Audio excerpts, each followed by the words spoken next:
Hello, everyone. It's a pleasure that you are attending our CASS Talks 2023. Good morning, good afternoon, good evening, depending on where you are. So we have the pleasure today to receive here the talk from Professor Diana Gohringer from TU Dresden, Germany. She is going to talk about adaptive computing for autonomous systems. But today we are here to attend the talk by Diana. So I'm moving to the floor to Antonio. He is going to present Diana. And thank you very much, Diana, for accepting our invitation. Thank you, Professor Diniz.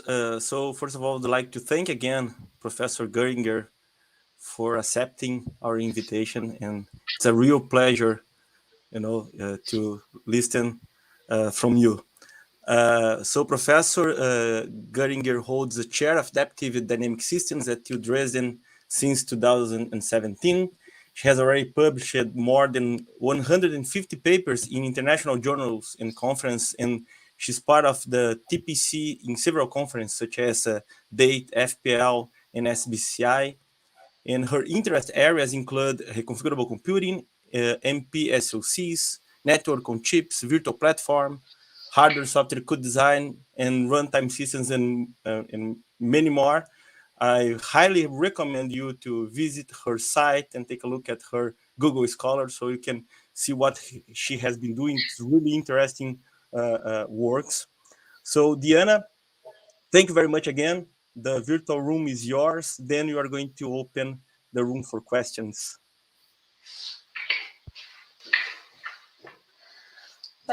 Thank you very much for the nice introduction, and it's my pleasure to give a talk here in this environment and to talk a bit about adaptive computing for autonomous systems and especially autonomous robots. Well, as it's virtual, where am I from? So Dresden, you see here on the slide in the very small part here in Germany, close to Berlin and Prague. It's a nice city if you haven't been there, so I can strongly recommend to plan a visit there. Here you see a picture of our campus, so many different buildings. I'm in the computer science faculty, which is up here in the north, basically, quite modern and nice building. The team of the chair, so the works I will presenting here are from different of the PhD students. We cover different topics. So on the one side, we are looking at computer architectures, especially to make them domain specific, to optimize them for specific applications, to look how to make them adaptive using runtime reconfiguration, but also not only hardware systems, but going to the software side to make a hardware software co-design and to further look for programming methods and tools. We evaluate our systems with application scenarios from different autonomous systems, such as image and signal processing from robotics, which will be also the examples I will have in the talk here. For the outline, I first would like to give a short introduction and a motivation for adaptive computing, and especially for the domain of autonomous systems. Then I will have a look first at the architecture. I will present one of the Manycore computing architectures we are developing at the chair, to give you a system overview, some results, how we do the reconfiguration management, and afterwards, of course, if you have a nice architecture question, is how to program that. So I will talk a bit about some approaches we look at. One thing is to generate specific accelerators using high-level synthesis, but also to how to partition application and to map it onto that Manycore architecture. Afterwards, I will give some application examples in relation to finite research projects, and also show some of videos for the robotic systems we are having at the chair. But let's start with motivation. Autonomous systems, as mentioned, I'm looking here at robotics, but it could also be autonomous cars. They're getting more and more complex. You have more and more sensors. Here you see two examples of systems From us, it's a very small robot, and we will see later also a bigger one. And here you see the computing system, and this is, for example, one of the drones we are working with. They have multiple sensors. You see a leader up top here, some ultrasonic sensors. You can have further sensors, cameras, etc. And they all produce a lot of data which has to be processed fast. We have real-time requirements that the systems will not crash. For example, against the wall, they have to detect it on time. On the other side, those two systems are quite small, so they use batteries, so power consumption, energy consumption is an issue. The environment changes, so outdoors or different rooms in the building, so they need to adapt to changing environments and also adapt their algorithms for it. And just putting a bigger and bigger processor on it will not really help because it also consumes more energy. So a possible solution is to have a domain-specific computer architecture, which was also motivated here by this paper from Norman, Young, Vishanti, and Peterson. So basically you see here the performance over the years of different processor architectures, so the CISC architectures, reduce instruction set architectures, and basically the end of the line, so we reach some form of plateau, and we cannot really get out more of the processor cores. And the solution is to make them more domain specific for the applications to get a good performance, but also good energy efficiency.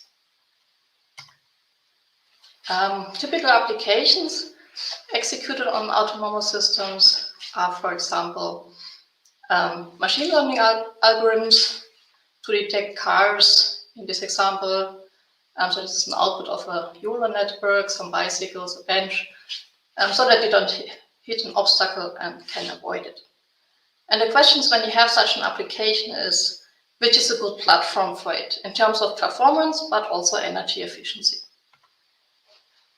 The easiest one to use is usually a CPU, so a normal processor.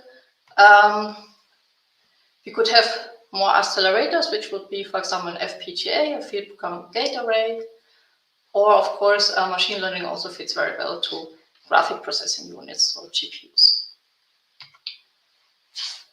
So what we did is we picked one of the algorithms which we are using. AKAZE is not a neural network, but it's an object detection algorithm from image processing.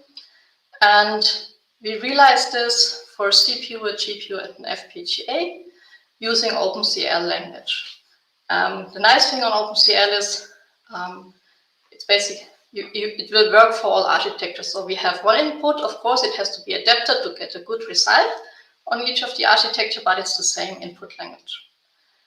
Here you see a very abstract view of the algorithm. And for more details, you can check the paper. Nevertheless, those were the architectures. So we had the Vertex 7, GTX 780, and the Core i7 architecture, more or less all the same nanometer process. And here we see the speedups we achieved compared to a single thread. And what we can see for this algorithm, the FPGA had best performance and also the lowest power consumption. So in overall, the best energy efficiency. So for this algorithm, the FPGA would have been the best solution. This is not always the case. There are also other algorithms where other architectures are then better. So it really depends on the algorithm and its data structure and its computing and memory requirements. In case you're not so familiar with FPGAs, because they are one of the core architectures we are using, here you see a picture of an FPGA. You will later see this is the Manycore architecture I will present later. They have advantages and disadvantages.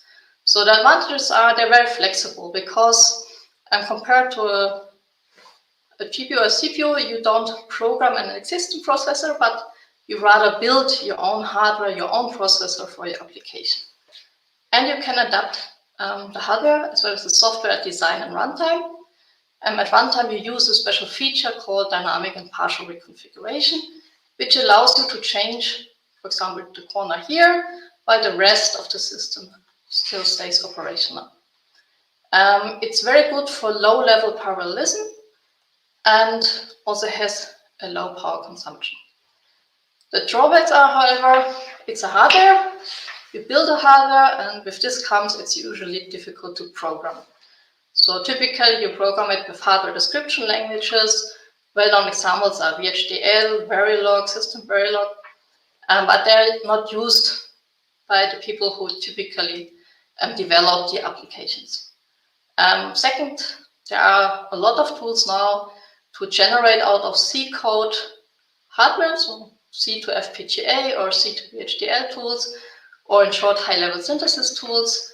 But typically, they only will generate an accelerator, and you still have to take care of the surroundings, which means connection to external memory, connection to a camera interface, for example, or any of the other sensor interfaces. And they don't support, of course, all C++, but just a subset, which is good for hardware.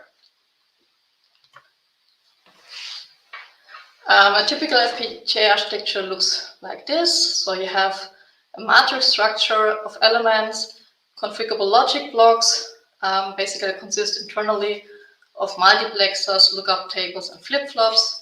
See a very simplified version, so there are more lookup tables and more configurable logic blocks. Nowadays, we have some special units. This is related to Xilinx AMD FPGAs, so digital signal processors, which is basically a multiplier and addition component. And we have on-chip memory to have some variables local with our cores. And of course, interconnection matrix, which basically connects the DSPs, the memory blocks, and the configurable logic blocks with each other and with the inputs and outputs. There are some further components, of course, on the FPGAs as well, but for now, they are not that relevant for the rest of the talk. We use a special feature called dynamic and partial reconfiguration, which is supported by the biggest vendors. And the idea is basically, if the yellow part here is your FPGA, assuming we built an architecture on top of it with 4 processors connected over network on chip, then if we exchange some data between 2 of them, you can exchange this processor here, add a new functionality, which could be a new image or signal processing filter, a new processor, and the rest of the system will not be disturbed. And this allows basically to load a new task on the system very quickly and to adapt it to changing environments, which you would like to have in autonomous systems. So if we come back to our motivation, we saw domain-specific computer architectures. They're very good in terms of energy efficiency. However, they don't support dynamic behavior so well, only in the software. And we would also like to have it in the hardware to fully exploit both hardware and software features.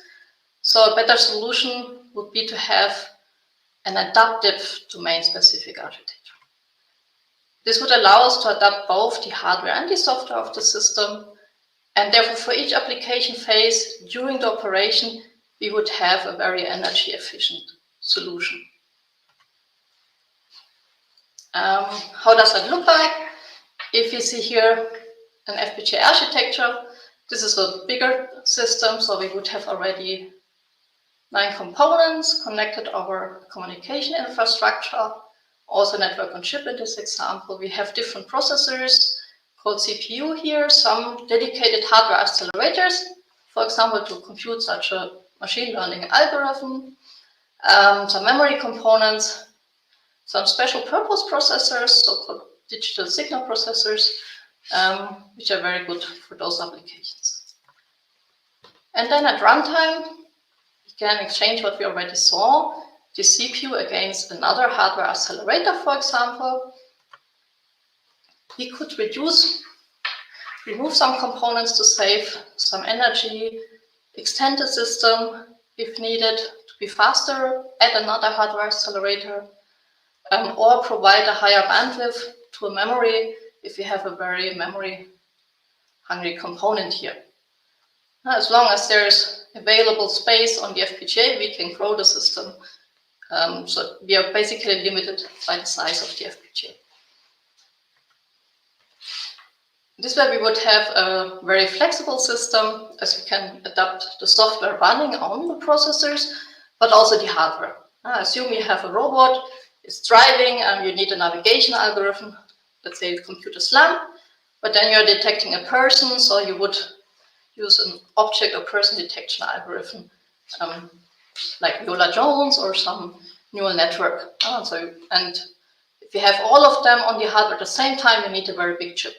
But if you know you don't need them at the same time, you could time multiplex the hardware, having first a SLAM and then swap and change the system that it can compute the machine learning algorithm to detect the person. And this way we can achieve a very high performance per watt, and because our architecture stays application specific. At one point it's optimized to compute a SLAM, at the next time step it's optimized to detect the person. By this, we also can go with a smaller chip and add there more functionality because we time multiplex it. Smaller chips are cheaper, so they have less costs, and of course they have a lower static power consumption, so we also save power and energy here. So far to the motivation, and what I want to present now is one way to realize such an adaptive Manycore architecture. First giving you the system overview, and then we will look at the reconfiguration management. So one of the architectures we are developing here in Dresden, it's consisting of so-called multiple compute tiles, which are connected over a network on chip. The R here stands for different routers, and this red rectangle means those are the things we can exchange currently, so we could put here in this compute tile different flavors. So it can be a hardware accelerator in one point of time. It could be something like this, which is a cluster consisting of 4 processors.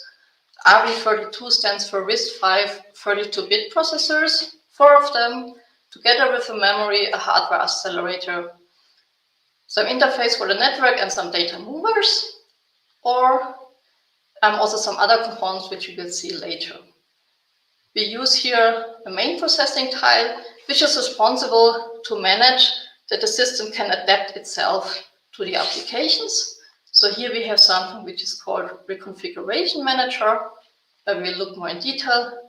This one is responsible to decide what to execute in which computer, so which of those hardware flavors should be placed in each computer.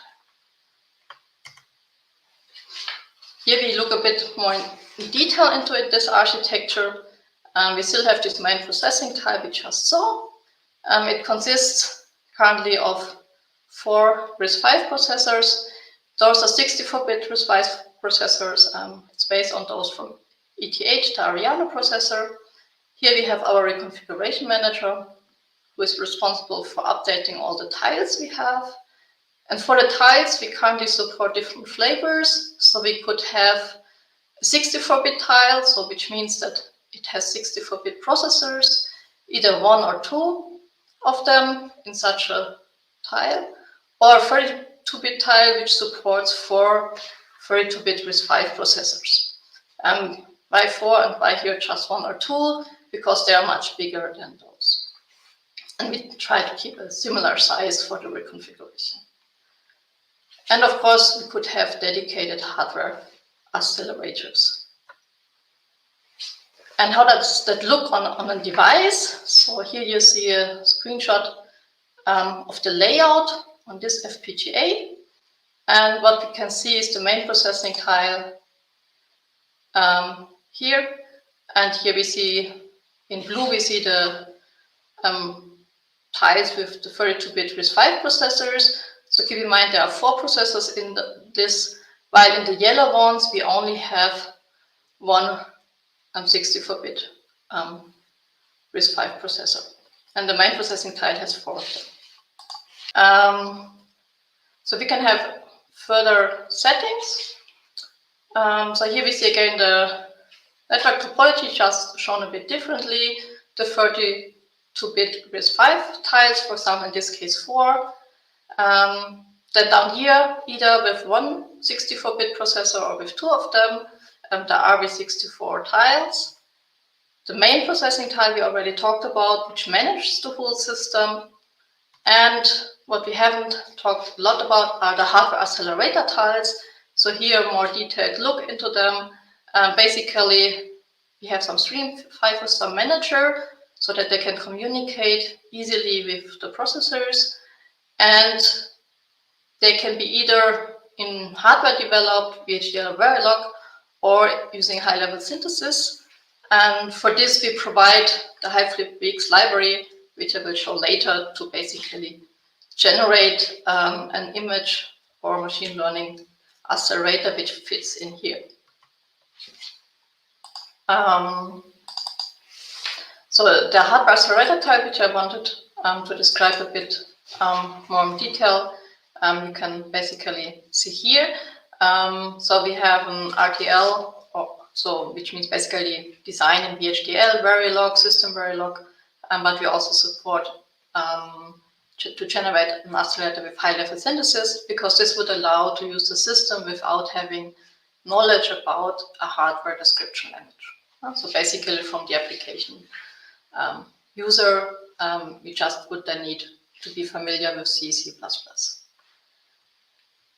We provide also software drivers so that we can easily exchange data with the hardware and with the processors.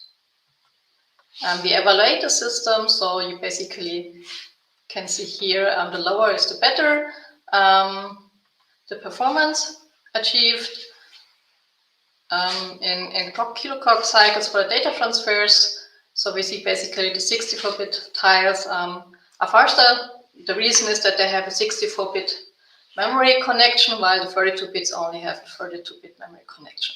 The NOC itself has a similar delay for both, because it's for both only supporting 32-bit. On the right side, we see the memory bandwidth. In a tile, we have a shared memory, which all the processors in a tile share. So the 4 RISC-V 32 bits can share it, as well as each processor also has its own local memory, which we see on the farthest right side. And what we see here, if we increase the number of tiles for both types of memories, the memory bandwidth also increases. And what we further see is that the 64-bit tiles, here the higher is better, has a better memory bandwidth for the shared memory, because if you recall, it has 64-bit memory interface compared to the 32-bit, so we can get more data over this interface. The local memory, also here, we see a 2x between a 64-bit tile with a single core and a 64-bit tile with 2 cores, while the RISC-V 32-bit processors are roughly equal from the bandwidth with a 64-bit tile with a single core. What you also see, if you look on the y-axis, that of course we achieve much higher memory bandwidth if we work with local memory than with shared memory, because we have to access this over the bus and some interconnects. And of course, it's also shared between multiple users, while the local one is only used by the local processor. We did some further performance evaluation by executing some matrix multiplications, just also to see how well it scales. And what you can see, of course, if we increase the number of tiles on the x-axis from 1 to 8 versus the kiloclock cycle, so the performance on the y-axis, we see the more tiles we have, the better our results. And we also see, of course, if we work with local memory, which are the figures on the right, versus shared memory, which is on the left, the local memory has a better bandwidth, and so we will compute that here faster.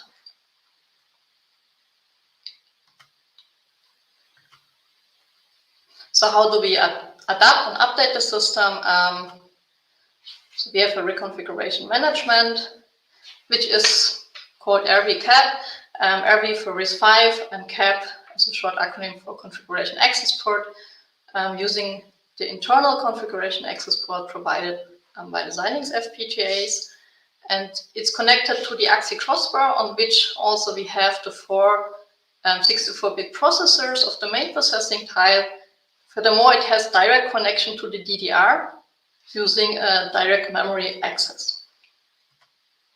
This allows to very fast stream the bitstream data to the ICAP, which is important to achieve a good performance, which we also see here when we look a little bit inside the recap controller. So we see the DMA in red to get the bit streams, but also data to our reconfigurable units. So we can split between both reconfiguration mode or forwarding data to the hardware cores.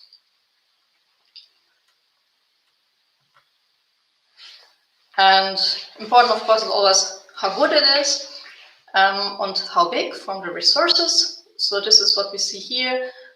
So on the top table, you see the resource utilization. What we see here is that the controller itself and the modules to connect it to the bus, they're not so big. So 420 lookup tables, roughly 900 flip-flops. However, to have the fast connection to the DDR, so the DMA controller, this takes most of the resources of our DPR controller. And we compared it with others from literature, which are either built for different processors. So CyCap for the ARM, and the second one was connected to a Leon-free processor, all running at the frequency of 100 MHz. The third line is the AKAZE hardware ICAP, which is provided by Xilinx, also running at 100 MHz. And what we see is that ours, which is connected to RISC-V, achieves similar performance as the related works, only the AKAZE hardware ICAP, which is easy to use because you can use it as an IP core in the catalog, has the lowest performance. And one of the reasons is that it doesn't have a DMA controller, which makes it smaller, but therefore doesn't get such a high bandwidth compared to our core. And the maximum theoretical achievable would be 400 MHz for that. So we are as close as possible to it. And when we have the architecture, always the question is how to make it programmable, because if you recall at the beginning, I said FPGAs are very flexible, but they're hard to program. To have such a Manycore architecture, which is like an overlay, which makes it adaptive and hides it a bit, but of course also this needs to be programmed, and we need some tools for it. We looked at different levels of tools, but I will just present two of them. One thing is the HiFlipBX library, which we basically use to accelerate image and signal processing kernels. So to basically automatically generate hardware accelerators. This together with an OpenVX application graph, as well as the model of our platform, goes into a tool which is called application partitioning and mapping, which I will describe later, which basically has the task to partition an application graph onto the architecture and to decide how many cores I need, and also from this one we know that the required bandwidth. Afterwards, we have simulator, Hanaka, which allows us to simulate the system before we go into the vendor tools, in this case Xilinx tools, to generate the bitstream for the FPGA. And the last one would be AmaFlex, which would allow us to not only generate partial reconfigurable bitstreams, but also relocatable ones, which means basically we only store one bitstream, but we can move it everywhere where the FPGA layout underneath is the same. And this way we can save some memory resources and be a bit more flexible where to place it. But for this we need a special tool to generate those relocatable bitstreams. But I will focus in this talk mainly on HiFlipBX and application partitioning and mapping. So in autonomous systems like the robots, we basically need hardware accelerators. Typically only the processors would not deliver the required performance we need. And we have sensors, so they provide signals. So we need signal and image processing to Accelerator. And of course, also machine learning, for example, for object detection. However, to do object detection, there are different approaches. Standard one would be based on pattern recognition to detect some features. For example, if our object is the blue box, we could detect the corners and the edges, or have a blob detector, and all three of them are supported by the library. Then there are feature descriptors. Well-known examples are surf and freak. And the last thing is to match the features so that you can recognize an object, track it, or what you like to do in robotics a lot is, for example, to do SLAM simultaneous to localize the robot and map its surrounding. Another approach to object detection would be to use traditional machine learning. There, a feature extraction would be, for example, Viola drones, which was used in this example to detect the cones for an autonomous driving of a student car, and then some classifiers, or of course, for topic to use deep learning, neural networks, basically convolutional neural networks, to detect different objects, which we saw in the first picture from the YOLO. And the ones underlines are the ones which we mainly concentrated in the HiFLipBX library, so mainly feature detection, feature extraction, and support for neural networks. The library is open source, so you can find it on the GitHub of the chair and are free to use it. And it includes currently several image processing and neural network functions. The advantage is it's very parameterizable, how you want to use it, and it's highly optimized for high-level synthesis. The functions chosen are mainly based on the OpenVIX standard, as we use this also for the application mapping. And it supports different data types, which is important, and also auto vectorization. You can have different kernel sizes of your filters, so 3 by 3, 5 by 5, 7 by 7, for example. We started designing AMD FPGAs, but in collaboration with the university in Spain, we also ported parts of it to Intel FPGAs. And the filters types which are supported are such pixel-wise operations, window filters. You have, for example, in Gaussian filter, Zool filter, some analysis, some conversions, detect features, as we saw in the previous slide, and also neural network functions. As mentioned, it's very parameterizable, and it's based on C++, and streamlined to be performance optimized. So what we support is, on the one side, task level parallelism, so to stream different kernels one after the other, like in this example, a Gaussian filter and a Sobel filter, to support pipelining, vectorization, and of course, what you especially need when you work with those Windows filters, to have some line buffers and windows, so that on the FPGA we only need the data elements which are really needed for the computation, and we don't need to store all the image. So we always stream the data we need from a big external memory to the small on-chip memories. Furthermore, you can use dynamic voltage and frequency scaling to improve the energy efficiency. We compared the resource efficiency against XF OpenCV and achieved less flip flops we are using, and you see that in the next slide as well, and also less lookup tables, so achieve a similar performance but with less hardware resources. And finally, except of the directives for the high-level synthesis tools, we don't use any vendor libraries, which allows us to make it also portable to other FPGAs. And here you see the results. So normalize the areas, the resources from HiFLipBX versus XF OpenCV. And what we can see both the flip-flop and the LUTs are below 1, so we basically use less resources. It's all well scalable, so you see here always the standard configuration, which means we use a vectorization of 1, a kernel size of 1, and the data type of 8. And then we change the parameters such as the vector size or the kernel size. And it scales very nicely. And here, that it's not such abstract, also some numbers of the results. And you see, we try to optimize it that we don't use a lot of DSP elements, VRAMs, but also lookup tables and flip-flops are quite small.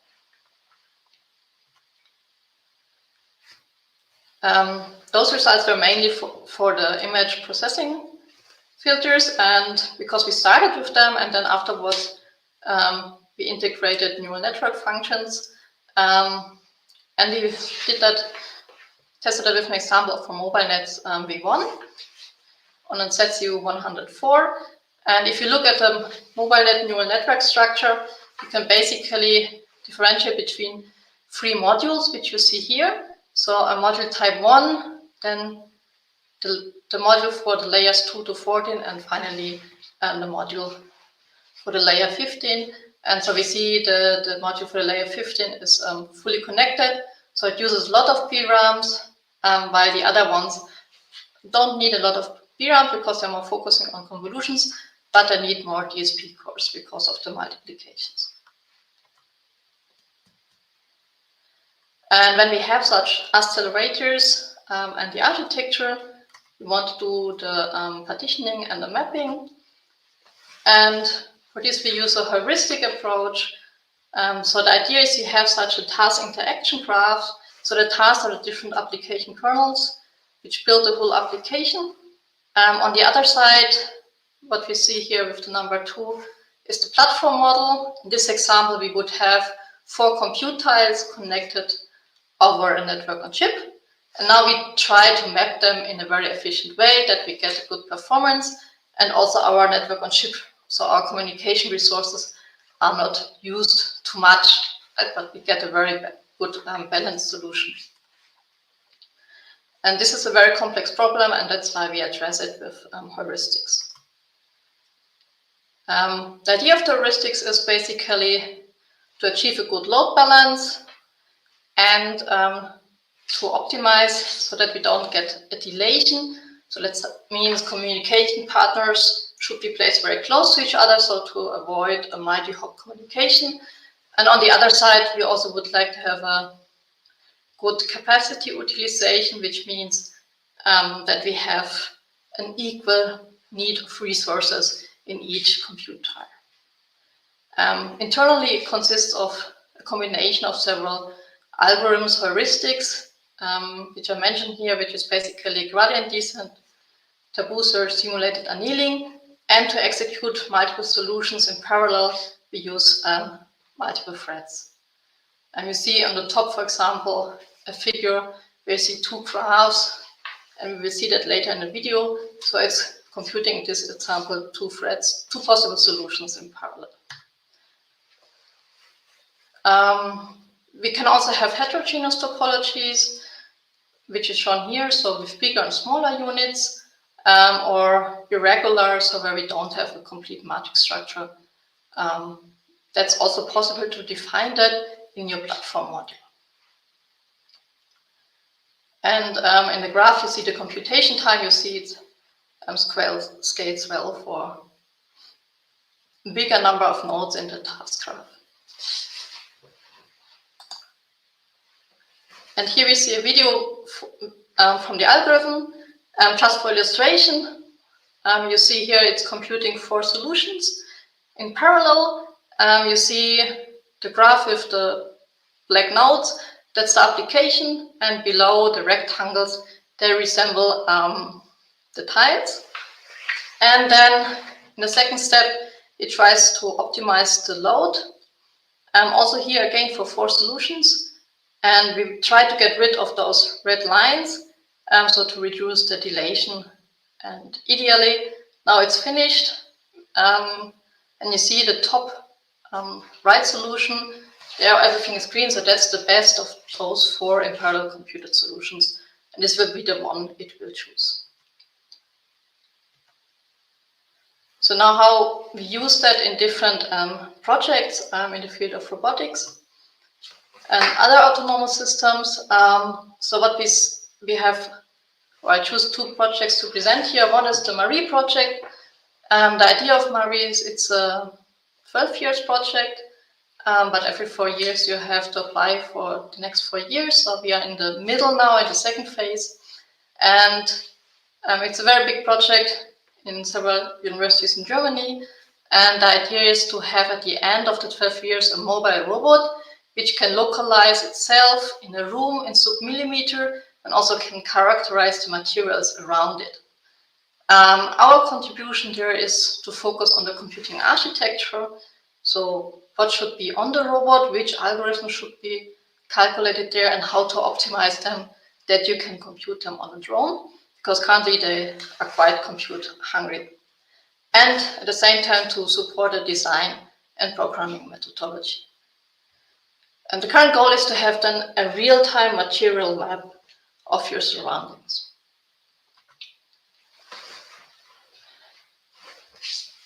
And here are some robots. So in this, the drone, the goal is to have the drone in the last phase. And currently we are trying to make the system rather mobile because, as mentioned, it's quite compute hungry. So for this, we have the robot here, which you see hopefully in the video. So it's an outdoor robot and it can carry quite a lot of weight. And there we want to put the sensors together with the partners and really localize the surroundings and make the material mapping. And then in the last 4 years of the project, the goal is to have a look at how to make the system even further smaller so that it can fit on a drone, but most likely a bigger one than the one you see on the figure. Another project we are working on is a cluster of excellence, CeTI, Center for Tactile Internet with Human in the Loop. And the aim of CeTI is basically to democratize the access to different skills and to learn from robots, and robots learn from humans, and also different robots interact with each other. So there are quite a lot of different people working together, also from different disciplines, electrical engineers, computer science, psychology, medicine. So it's very interesting to work in such an interdisciplinary environment. The challenge is basically how to connect the humans with the robots, and so that they collectively, the robots can learn millions of manipulation skills. And our contributions is to provide a computing system for the robots, as well as how to make them programmable. So to have a look at the programmable tool. So what you see on the figure is the computing architecture we started with. Important, what we built here is on the robotics operating system, because that's open source, supported by many robots, also by all the robots we have here at the chair, and it allows them to communicate with each other and also to basically exchange and collect sensor data. However, it's usually not supported on FPGAs, so we built here in hardware architecture as well as a tool flow to basically be able to use an FPGA for such systems as well. And this is the approach for tool flow, so it's more focused. The other tools we saw was more for the application partitioning, and this one is also to generate the hardwares we need and also the interfaces to be able to communicate with the other hardware software parts in the robotic systems. And here we work with different robots. We have those small robots. Self-bid is basically just a small robot car, and the pink part which you see on top of it, that's an FPGA. It's very small, so it will not be able to fit the whole Manycore architecture we saw before, because that's much bigger. So here we really have to further optimize, see what we need, and use dynamic partial reconfiguration to basically adapt the architecture runtime. This is the second version of the robot. It's more or less similar, but what is different are the wheels. As you can see, it has omni wheels, which basically allows it to move in all directions. Otherwise, the sensors and the FPGA are the same, and this is very once exhibited in a project meeting.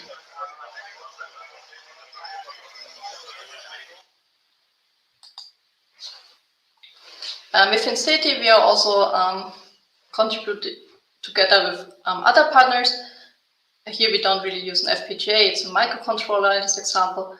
It's called Hello Robot, and here you see Sergio Petros, my postdoc who worked on that demo and developed it together with others, and he was presenting it at the Hannover Messe. And the idea is that you have this this glove on the hands, and basically the movements he does, the robot hand will follow and do the same.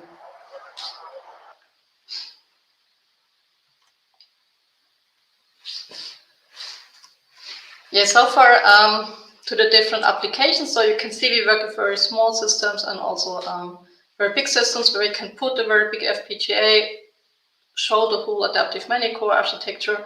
But there are also systems very small where we have to decide how many processors we want, how many hardware accelerators to really make it even further energy efficient. And we look at different ways to make it programmable. So as a summary, adaptive Manycore computing architectures, they provide us with a high flexibility because we can start with one simple tile, but scale it to multiple tiles. We can adapt both the hardware and the software using dynamic partial reconfiguration even at runtime. And this way we get always an application-specific architecture which achieves the data throughput we need or the energy efficiency and both. It achieves a high performance, very high energy efficiency because we have the functionality we need for the current point in time. But important is with all those flexibilities and those high degree of freedoms, you will need some programming support to use it, both the hardware and the software. And as an outlook, what we are looking at are to support other architecture components, other accelerators, also for design methods and tools. So we need new library functions if you want to support, for example, a different sensor, a different image processing algorithm. Some runtime management, I didn't talk about that. I just said that the main processing tile decides when to reconfigure the system, decides when to adapt the core. But of course, for this decision, you need to have some intelligence on the main processing tile and also some information about the status and the application to make a proper decision when to adapt the architecture and in what sort. And finally, we want to evaluate the further applications. And as you saw in figures, we are always very interested to also see it really working. That's why we have all those robotic platforms to try out the system on different autonomous systems. And that's all from my side. Thank you very much for listening. And if you have any questions, please feel free. Thank you very much for the really nice presentation. It looks like you have like the whole package, you know, all tied with like the hardware platform and then simulation environment and really exciting applications. And we all know that this is really hard to achieve. So congratulations for that. It's really nice, you know, to see one thing that, you know, starts can start from the scratch and, you know, deliver the full application. We have some questions. The first one is, you know, you have like several different RISC-V processors available, and I'd like to know, are you using some specific RISC-V processor? Did you develop them or reuse the IP from somewhere? That's a good question. So we basically, in the architecture short, we reuse the ones from ETH Zurich. So they have a 32-bit and 64-bit core, which we use. So Ariane and Risky, I think Risky has now a different name, but those were the two we used. We have one student developing an own one, but that's not yet part of it, so it's still under development. But yes, so we use for the first shot the ones which are out there. Could be also some others, but those were the ones we found looked good and also had a good interface for our network on chip. Yeah, I guess that you have like different versions that they were already evaluated and tested and everything. So yeah, so if I want to use another processor, let's say not a RISC-V, let's say if I want to use an ARM processor or something like that, would be that possible? Yes, so in general it would be possible. We just need to check for the interface, so how to connect it to the communication system. Currently, we try to base everything on AKAZE stream. So Yeah. if the processor ARM would be fine, but let's say another one might not support, then you would need a bridge to be able to connect it. But otherwise, would not be an issue. So that would be the next question, like what sort of protocol are you using, to tie everything up together? You mentioned AMBA, is that right? Yes, so we use AKAZE stream. Okay, protocol, yes. Because it also works with the accelerators. And it's very simple. It's simpler than the bus. I mean, the local tile has a bus system, but we connect to the network on chip or the hardware accelerators. It's basically a FIFO using the AKAZE stream protocol. Okay, you also mentioned that like you have the all the cars and the network on chip, right? And you have a part that is reconfigurable. So what is the component that manages the reconfigurability? Let's say that we change the application want to change the application at runtime. I don't know. Let's like now using the reconfigurable logic to execute another neural network model or another image filter. And how can I do that? Let's say, can I program some specific core to do that? What is the interface? How the interface works? With the reconfigurable logic? Well, first, at design time, you would need to decide which are the components you want to exchange with each other. Then you would need to generate the partial bit streams. You could use, if you want to use relocation, one of our tools, or you could also use normal dynamic partial reconfiguration. That makes it a bit easier with the layout. Then at runtime, the reconfiguration controller, which would be in the main processing unit, where we have this RVI cap. That processor needs to know which are the bit streams, where they could be placed. And then you would need, of course, something at runtime. Yes. Which decides on which reason you want to reconfigure. Should the reason be some command from outside? That would be an easy way. Or should the system detect something like battery is low and now I need to reduce everything? Yes. Then you would need some on-chip sensors or some information to get into your system about the battery of the robot, for example, if that's the issue. That's also still open for research. So we have something with the commands, but not, let's say if the battery of the robot get low, this is currently not supported by us. Okay, that's challenging, right? It's a challenge, yes. But very interesting. But very interesting, yes. You also mentioned that you have like HLS components that we can use, like off-the-shelf components that we can use. Are they available somewhere now, or do you plan to make them available? So the high-level synthesis, so the HiFlipVX library is open source, and it's there was the paper on that slide with a link. So it's basically on the GitHub of RDS, which is our chair, and there you can download the recent library. Okay, so we mentioned about like these two very interesting applications. What are your next plans regarding applications and to exploit even more this whole architecture you have? Well, always open to it. So it's very challenging.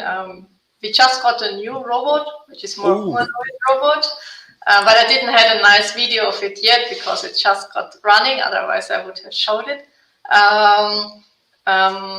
And for this, the nice thing is it can move like the ones you saw, but it also has two robot arms. So you can also execute kinematic algorithms to let the two arms work together and to lift something, things like that. And that will be, let's say, the next challenging task, to really have a robot who moves and also, well, I don't know, easy thing is bring you some sweets, some Yes. coffee, maybe some more advanced algorithms as well. Okay. Well, you know how to contact Professor Diana. So again, thank you very much for the presentation. It's really nice to see.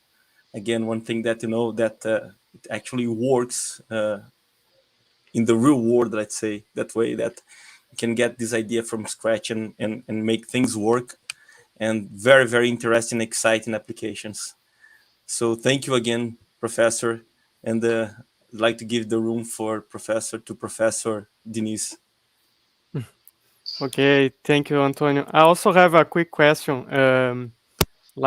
People are very shy to make questions here in the audience. So, in your robotics, in your robots, normally you have to guarantee a very low delay response, right?